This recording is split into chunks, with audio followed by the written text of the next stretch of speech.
I am Reverend Tara Thompson, Director of Alum Community here at Phillips Theological Seminary. This afternoon, I'm joined by the Reverend Trista Sonker-Nicholson, Interim Director for the Center for Religion and Public Life. And today we are honored to be joined in conversation with two people of faith, two allies who have committed themselves to telling the truth, showing up with courage, and living out their calling through acts of solidarity and love.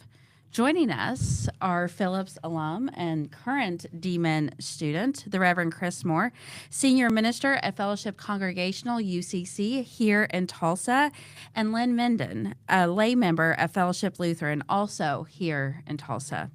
Thank you both for being with us and for your willingness to share your experiences, your reflections, lessons learned from your time here in Tulsa and also in Minneapolis, standing in peaceful protest, bearing witness at Ground Zero, and engaging in justice work that continues to unfold.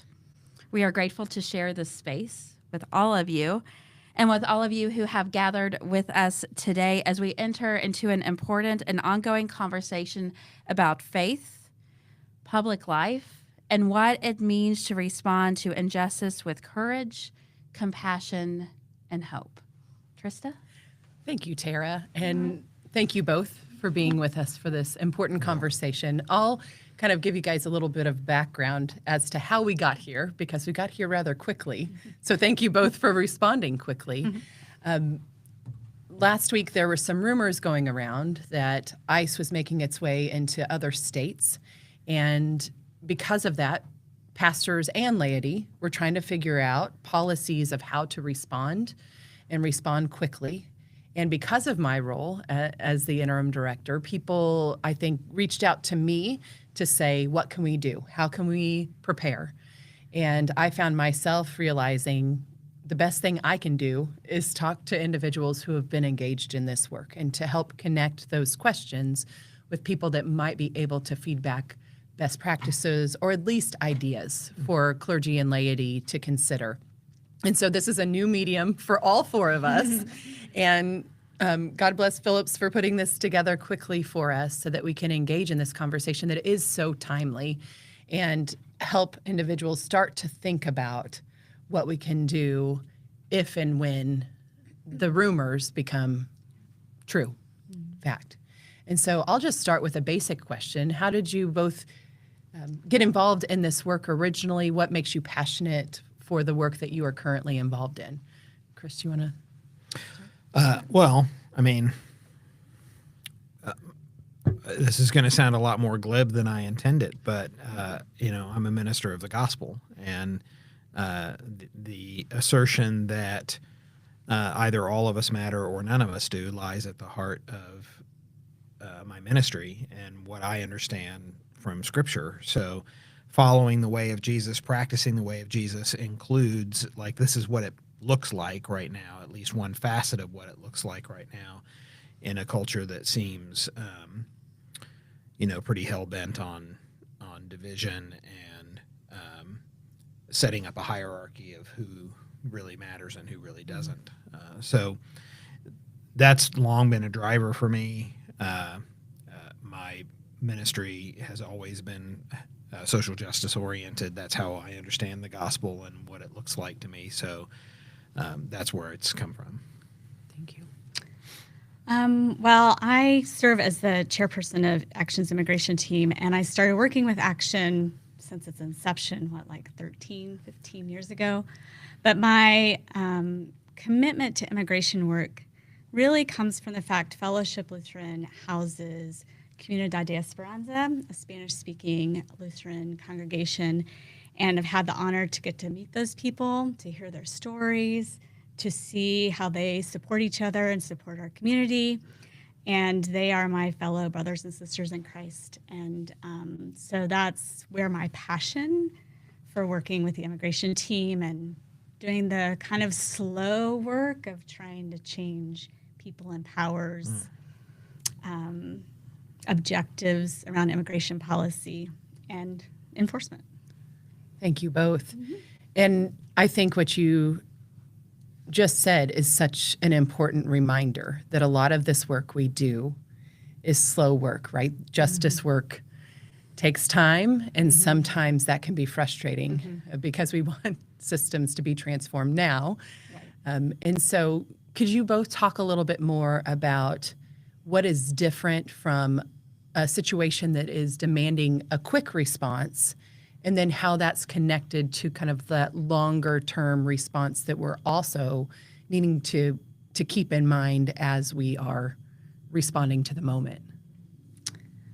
Well, I think organizing work, at least my understanding of the way we do organizing work, it's all built around relationships. So we're constantly meeting with people that, in the immigration case, that are supporting the immigrant community, that are standing beside them, that are employing them, all the ways that we can research that community and those people. And so it's all around building those long-term relationships that then, when something's needed in the short term, they're already there. And with our immigrant neighbors, I think it's the same thing, building relationships with them. In our congregation, that's looked like, in the beginning, just inviting them to the church picnic. And then it was having joint worship services together, bilingual services. And then it's just grown over time. And any opportunity we get to meet new people, even with the language differences, which certainly makes it challenging, then they trust us with their stories and with understanding their challenges. So I think it's all kind of long-term relationship work that then you can call on when it's needed quickly. Thank you. Yeah, there's always, in activism of any kind, there's always a proactive section and a reactive section, and you need both of those things. And it's like a dance more than it is anything else. You don't develop one and then wait and do the other. They happen at the same time, but we have a tendency, at least in my experience in Tulsa, to drive a lot of our energy towards reactive work and less energy and time and devotion, or even awareness of the proactive work that needs to occur to really build a solid foundation. And it is that proactive work that is the marathon energy that is needed to sustain this long term. We get much more invested in sprint energy, and it just does not. It does not last. We call it, in community organizing, we call this cold anger. So hot, fiery anger has its place. It burns quickly and burns out. Cold anger is something that sustains you across a long period of time. And it's sometimes harder because there's a weariness that comes Oh my gosh. from it. You do really have to Yes. have your own version of self-care that works, You do. because when You you're do doing it indeed. over the long haul, it's weary. And that's one thing I was thinking about. I was talking to one of our alums, Dan, who is in Minneapolis, and he was talking about his bandwidth because he said, I still have funerals to prepare.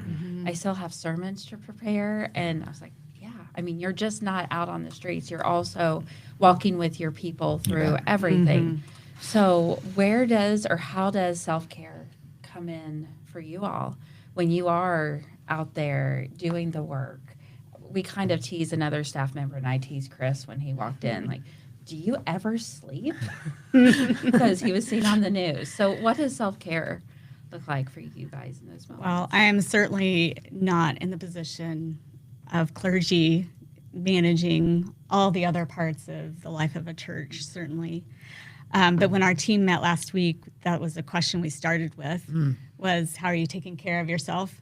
And the answers were wide-ranging, but mostly getting outside, being in nature, moving your body, whether that's through exercise, walking, or whatever practices you have, and staying grounded with the people that you're close to, and recognizing the support and love that is around you so that you can tackle the news or whatever's in the headlines next.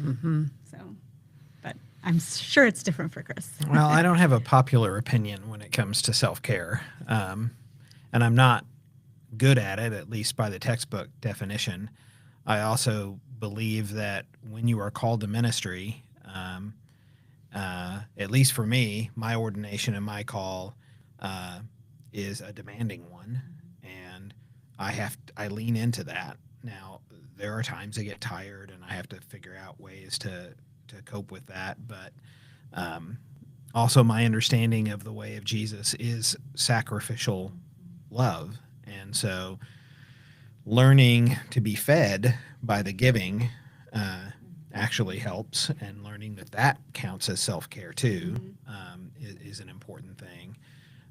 Getting the relationship side of things, so getting proximate to the people that you are caring about, so that's not just a intellectual exercise that you're doing, but it is, or some sort of performative activism that you're doing, but that you're actually engaged with caring about people that you know and love, and or people who are like the people that you know and love, which is an important thing.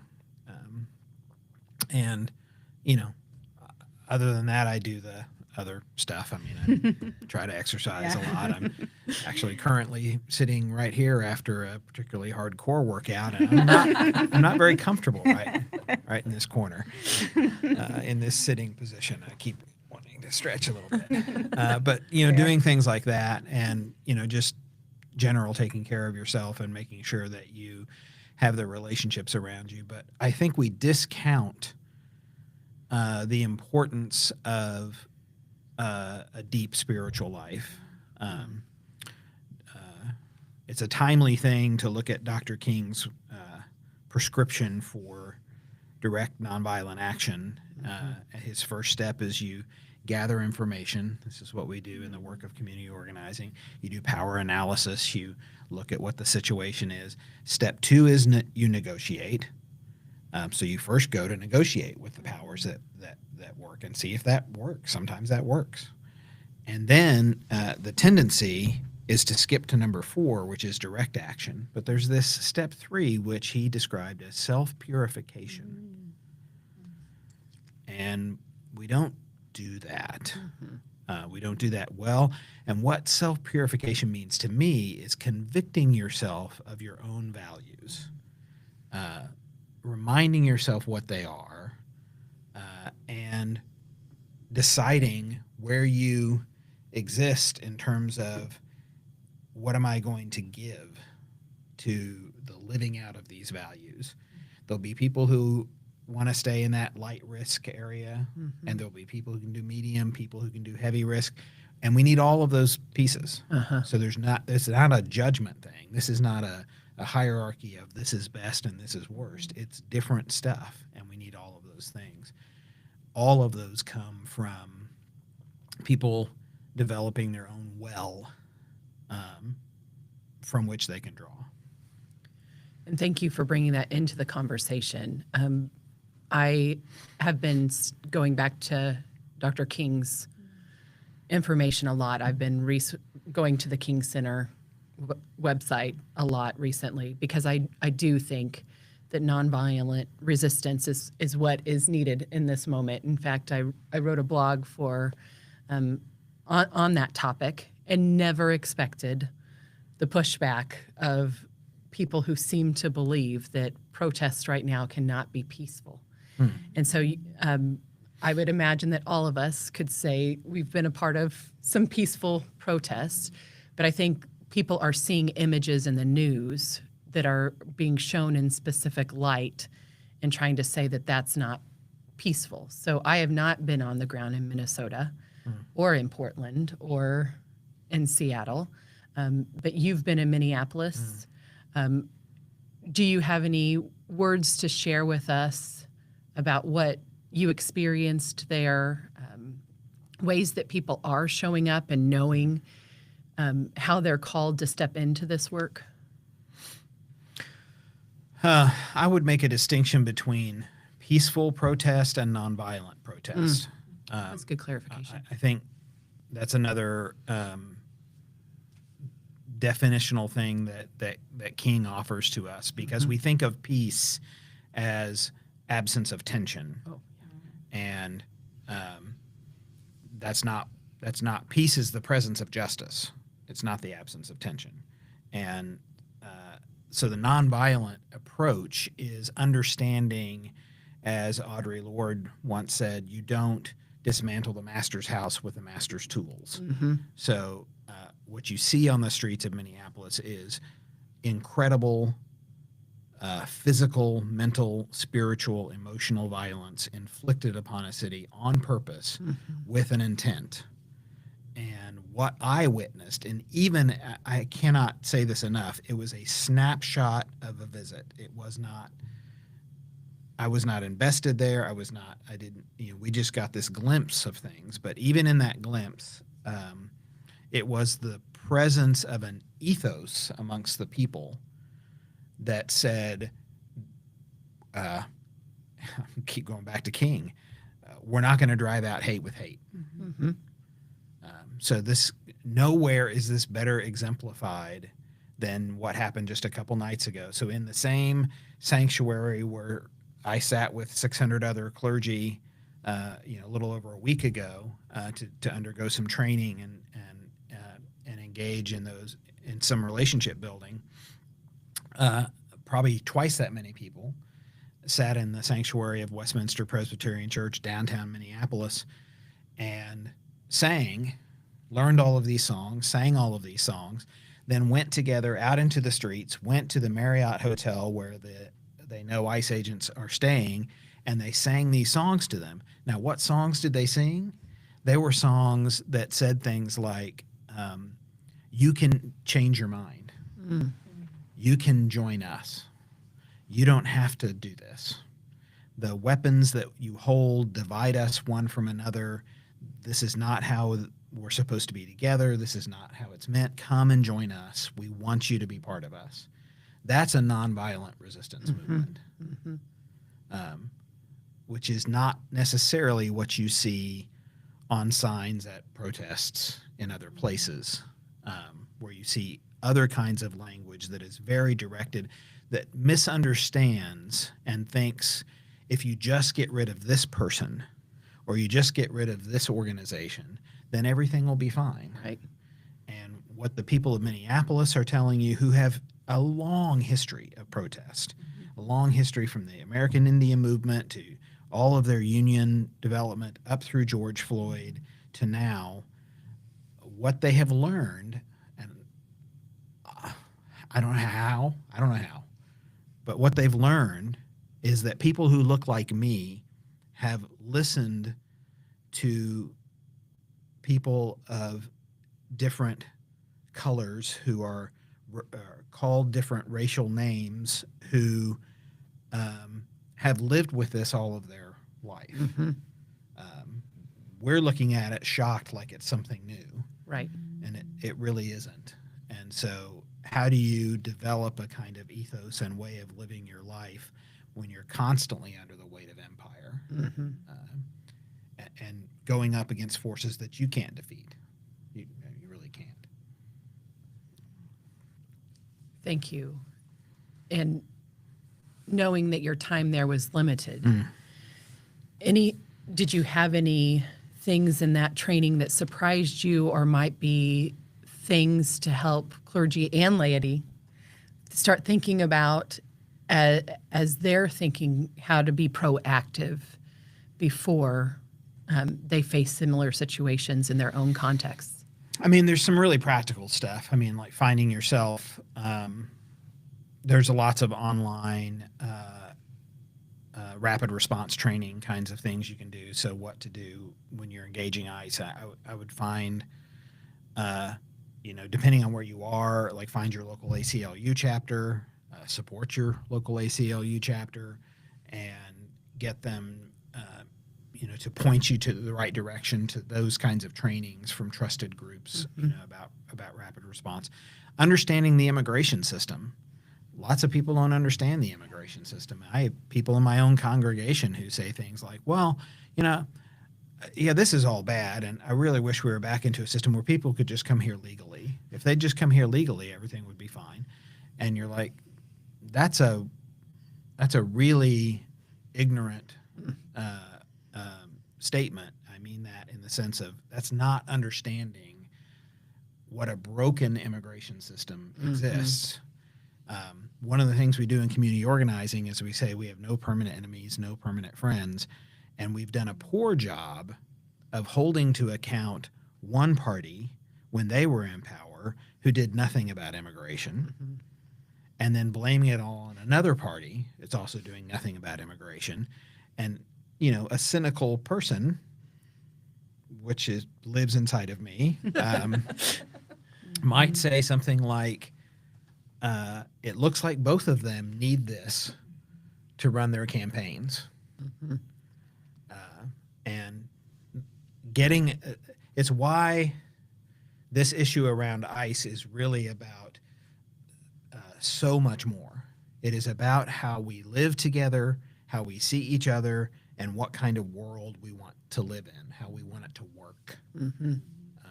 So that was very apparent in Minneapolis, as well as the assertion that this issue is contextual. So what it looks like in your community is not what it looks like in Minneapolis. So you can't just look at Minneapolis on your phone or on the video clips you see or on whatever posts and just do those things that they're doing here, because the situation is not the same. Right. So learning what immigration looks like here, what ICE enforcement looks like here, or wherever you are, is really, really important. And then getting yourself proximate to people who are engaged, because they're the ones who are most impacted about this, and finding out what it is that they need is really important. That's where the relationship building and the communication comes into play. Yeah, and I would love to talk more about that, especially from you, in terms of getting to know immigration systems and how we do educate in the midst of that, because it feels that education, we can't unring this bell, but that education should have gone before. We do have a few comments, though, from the chat that Kurt's monitoring for us. So if I could read those first. And the first comment is the deep love, the networking, the community building, the seeing one another as a neighbor and friend, the singing, the direct action in the midst of actual occupation was profound. And yes, the history of genocide in Genesis cannot be overlooked in Minneapolis and everywhere. Certainly in my hometown in the Pacific Northwest, where we are living on agency land, where there were forced marches and relocation, as is the case in Oklahoma as well. It's in our DNA. And I'm not sure who sent these comments, but yes, thank you. And it is, as a historian and public theologian, that's the thing that always gets me, is when someone says, this is not who we are. And it's like, let's talk about our history, because this is who we have been. Yeah. We can say this is not who we want to be and make steps to move from that past into a future that leads to reconciliation and transformation. And so maybe as you think about that, how has your work helped to bring people along in that community and relationship building to help educate and inform to try to move into a different type of future? Right. Well, when we started our work last year and did tons of meetings with people, immigration policy comes from the federal government. An organization of 20 to 25 institutions in Tulsa, Oklahoma will not have the power by itself to change the federal government's policies. And during one of those meetings, though, somebody said, I just wish somebody could meet these immigrants that I work with and understand their stories. And so we use that as to get us started on what we call the Civic Academy, who is my neighbor. And we did some myth busting because a lot of the things like, I wish they would just do it legally, or well, I wish they don't pay taxes and they're taking all of our Social Security money. Some of the things that you might hear from a neighbor, a friend, a family member just isn't true. So we did tons of research and gathered data, but we centered it in stories. So at each of these events, after we told a myth and we busted it, then we would have somebody tell their story of why they came here, how they came here, how they've been here so long and have no legal pathway to citizenship, how I work and I pay taxes, and but I can't vote and I don't qualify for Medicaid or Social Security or SNAP benefits or any of those things.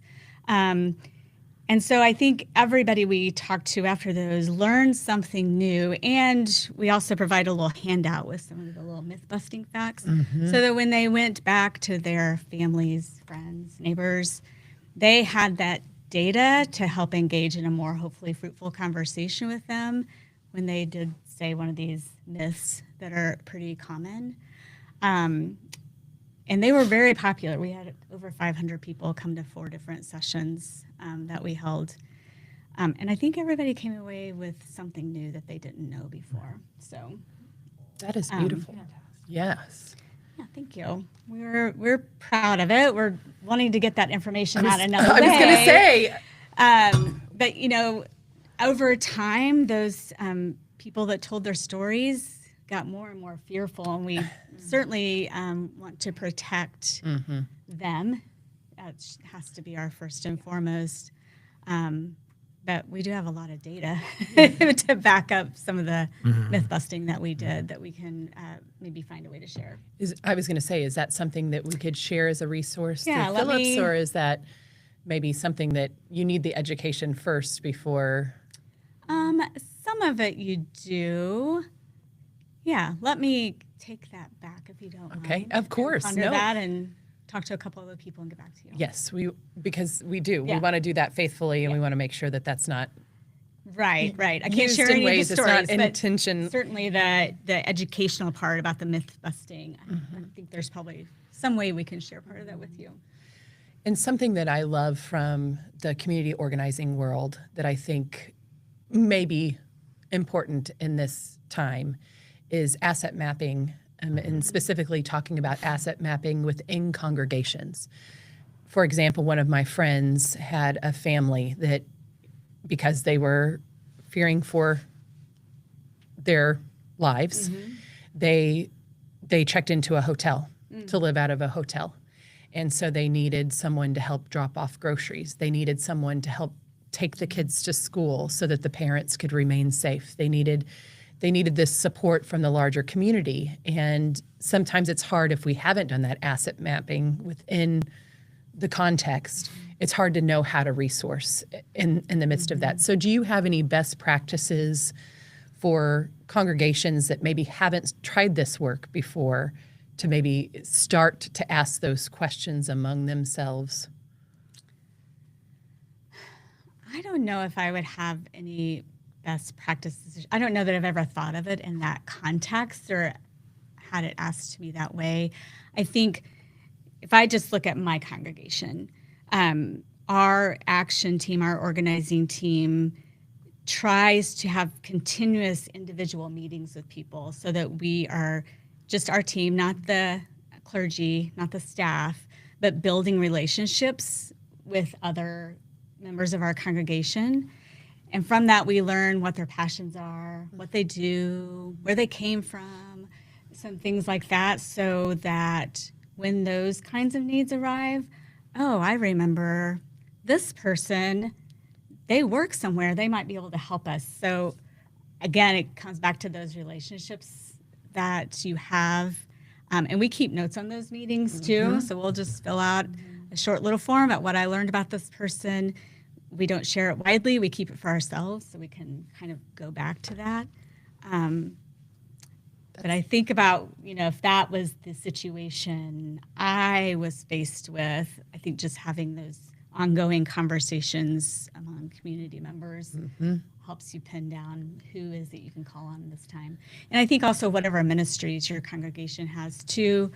Ours has a feeding ministry. So we've already set up with an infrastructure for that could be utilized maybe in some other situations other than how it's being managed right now. So what are your ministries? What infrastructure do you have to accommodate those ministries, and how can they be used in a new situation like this? Yeah, so it's a good reminder of how important relationships are internally as well as community partnerships. I don't know. Chris might have something more to add as being a little bit more engaged in No, that's congregational life. yeah, that's it. Yeah, Okay. that's the key. I was thinking about children. My 6-year-old son came home the other day. He's in kindergarten. And he said that a friend in his class was scared. I said, "Oh, buddy, why is he scared?"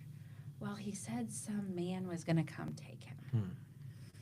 And so I saw some resources going around Facebook, so I pulled it up, to help guide me in that conversation.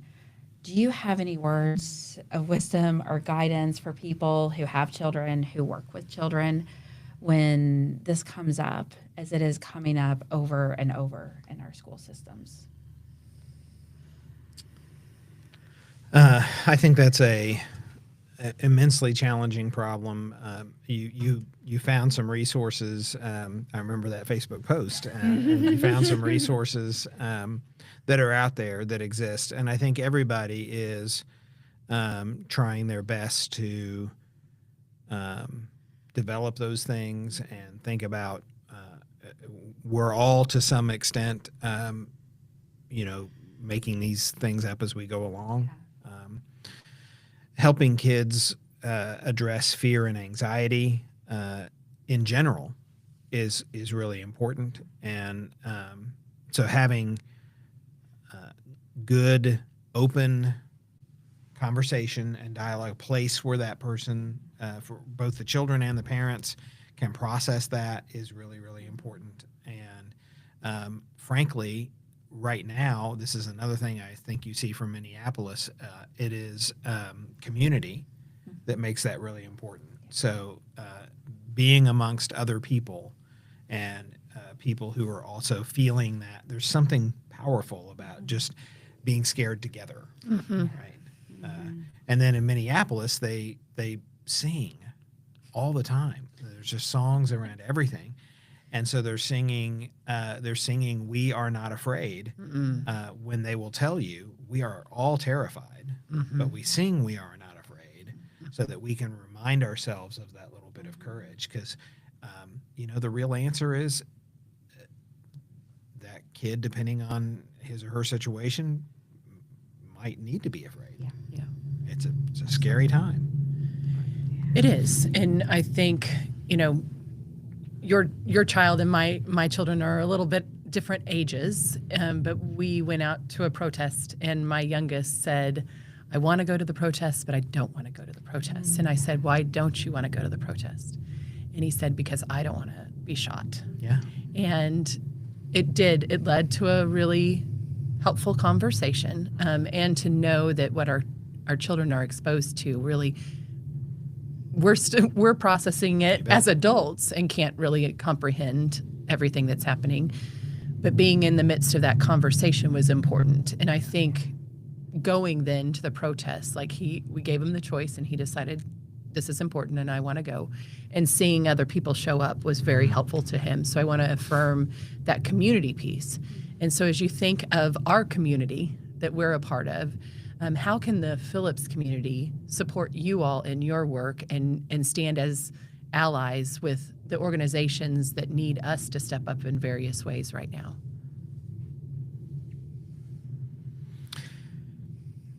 Go ahead. I would say I give the same advice to everybody right now. Don't be silent. When there are places to say something, say something. When you have chances to push back, push back. Dr. Jamar Tisby just this morning had a post, maybe it was yesterday, in which he said, as a matter of faith, lots of ministers and I think people are concerned about like being too political or making things uncomfortable, when the real question we have to ask ourselves as followers of Jesus is, who's going to get hurt if I say nothing?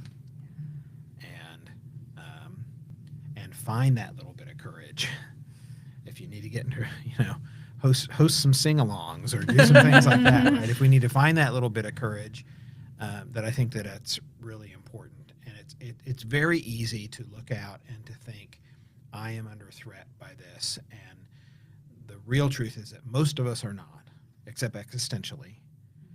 And we need to use that position to speak out and protect those who are really at risk. Mm-hmm. Yeah, and I would say also reaching out to whatever organizations in your community that are currently supporting your immigrant neighbors. I mean, there's a lot of them here in Tulsa, El Centro, Eastside Rise, Padres Unidos. There's lots. I'm leaving out lots. There's also ones that are providing legal help. American Dream Center, the YWCA. Find the ones in your community. Find out if there's a way you can help. And if the only way you can help is financially, then maybe $10 a month or some way that you can support them in that way. Yeah. And the other way I'd say, if you have a relationship with an elected leader in your area, talk to them about, are you talking about what you're going to do? What is the response if ICE increases their enforcement activities in our town? We do not want what's happening in Minneapolis to come to our community. What are you doing to make sure it doesn't? How are you going to protect me and my neighbors if it does? Just have those conversations and make them answer some hard questions. Yep. It takes all of us. Yes. It does. Resistance takes all of us resisting however we can resist. Mm-hmm. And I've been thinking a lot about, power structures. They function to make you feel powerless, right? And so part of claiming our power is to remember that we're more powerful than we think we are, especially when we collectively engage in that work. The other thing that continues to come to mind, and this is kind of related to Tara's earlier question about spiritual health, like, to me, if your hope diminishes too much, that's when the darkness can seem overwhelming, right? And so what is giving you hope right now? I'll just answer this personally. In terms of this work, our team has partnered with unlikely partners in this work, and that partner has helped us get 2 meetings with the governor and his staff. And I found hope that he publicly spoke out and asked for a reset in Minneapolis. That gives me hope. And even just the little things like nothing relating to immigration came up in his State of the State address yesterday that I've seen reported. Yeah. I will say I've not watched or listened to the whole speech, so maybe there's something in there that was just tiny, but I've read a couple of articles and seen news reports, and I have not seen anything about that. And so somebody gave this to me, but my team's now like, if we can move the ball 1 yard down the field, just 1 yard down the field. And so even if it's a small little victory, I see a little glimmer of hope in those things. Thank you.